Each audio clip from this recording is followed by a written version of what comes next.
एक लड़की थी, बहुत ही खूबसूरत। जितनी वह सुंदर थी, उतनी ही दिल की नेक भी थी। न किसी से झूठ बोलना, न किसी से फालतू की बातें करना, बस अपने काम से काम रखना। उसी क्लास में एक लड़का था। वह मन ही मन उससे बहुत प्यार करता था, लेकिन वह लड़का कभी भी अपने प्यार का इजहार उस लड़की से नहीं किया था। लड़का अक्सर उसके छोटे मोटे काम कर दिया करता था। बदले में जब लड़की मुस्कुरा कर थैंक यू कहती थी, तो लड़के की खुशी की सीमा नहीं रहती थी।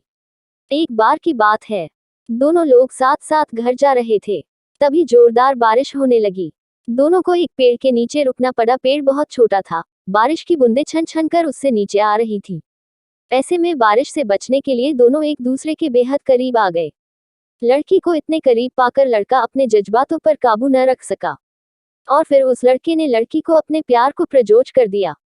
लड़की भी मन ही मन उसको चाहती थी, इसलिए वह भी राजी हो गई, और इस तरह धीरे धीरे दोनों का प्यार परवान चढ़ने लगा। एक बार की बात है, लड़की उसी पेड़ ने नीचे लड़के का इंतजार कर रही थी। लड़का बहुत देर से आया। उसे देखकर लड़की नाराजगी से बोली, तुम इतनी देर से क्यों आए? मेरी तो जान ही निकल गई थी। यह सुनकर लड़का बोला, प्रिय, मैं तुमसे दूर कहाँ गया था, मैं तो तुम्हारे दिल में ही रहता हूँ। तुम्हें यकीन न हो तो अपने दिन से पूछ लो। लड़के की इस प्यारी सी बात को सुनकर लड़की अपना सारा गुस्सा भूल गई और फिर वह दौड़कर लड़के से लिपट गई। एक दिन दोनों लोग उसी पेड़ के नीचे बैठे बातें कर रहे थे। लड़की पेड़ के सहारे बैठी थी और लड़का उसकी गोद में सर रख कर लेटा हुआ था। तभी लड़की बोली, जानू, अब तुम्हारी जुदाई मुझसे बर्दाश्त नहीं होती। तुम्हारे बिना एक पल भी मुझे 100 साल के बराबर लगता है। तुम मुझसे शादी कर लो, नहीं तो मैं मर जाऊंगी। लड़के ने झट से लड़की के मुंह पर अपना हाथ रख दिया और बोला, मेरी जान, ऐसी बात मत किया करो। अगर तुम्हें कुछ हो गया तो मैं कैसे जिंदा रहूंगा? फिर वह कुछ सोचता हुआ बोला, तुम चिंता मत करो, मैं जल्द ही अपने घर वालों से बात करूंगा। धीरे धीरे काफी समय बीत गया। एक दिन की बात है, दोनों लोग उसी पेड़ के नीचे बैठे हुए थे। उस समय लड़के का चेहरा उतरा हुआ था।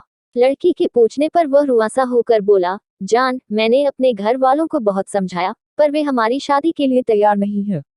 उन्होंने मेरी शादी कहीं और पक्की कर दी है। यह सुनकर लड़की का कलेजा फट पड़ा। उसका मन हुआ कि वह जोर जोर से रोए, लेकिन उसने अपने जज्बात पर काबू पा लिए और बोली, मैंने तुमसे सच्चा प्यार किया है, मैं तुम्हें कभी भुला नहीं सकती। प्लीज मुझे माफ कर देना। लड़का धीरे से बोला, वैसे अगर तुम चाहो तो अब से हम एक अच्छे दोस्त रह सकते हैं। लड़की यह सुनकर जोर जोर से रोने लगी। लड़के ने उसे समझाया और फिर दोनों लोग रोते हुए अपने अपने घर चले गए। देखते ही देखते लड़के की शादी का दिन आ गया। लड़के को यकीन था कि उसकी शादी में उसकी दोस्त जरूर आएगी, पर ऐसा नहीं हुआ। हाँ, लड़की का भेजा हुआ एक गिफ्ट पैक उसे जरूर मिला। लड़के ने कांपते हाथों से उसे खोला। उसे देखते ही वह बेहोश हो गया।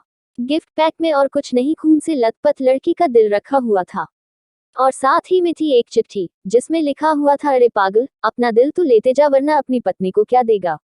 मैं तो इस दुनिया से चली जा रही हूँ, लेकिन तुम्हारे दिल को तुमको वापस कर रही हूँ, जो कि तुम्हारे लिए हमेशा धड़कता रहेगा। कहानी से शिक्षा, हमारी जिंदगी का सबसे खूबसूरत एहसास प्यार ही है, जो हमको आपको हर किसी को होता है, पर क्या हम उसको अपना पाते हैं? कभी हम गलत तो कभी साथी गलत, दोनों सही तो घर वाले गलत, पर क्या प्यार गलत होता है? नहीं। तो प्यार तो करो, लेकिन कभी भी किसी लड़की या लड़के के दिल से खिलवाड़ मत करो, यानी दिल जब टूटता है दर्द बहुत दूर तक होता है। तो ऐसे में प्यार तभी करना जब उसे निभा सको। सिर्फ टाइम पास के लिए प्यार कभी भी मत करना।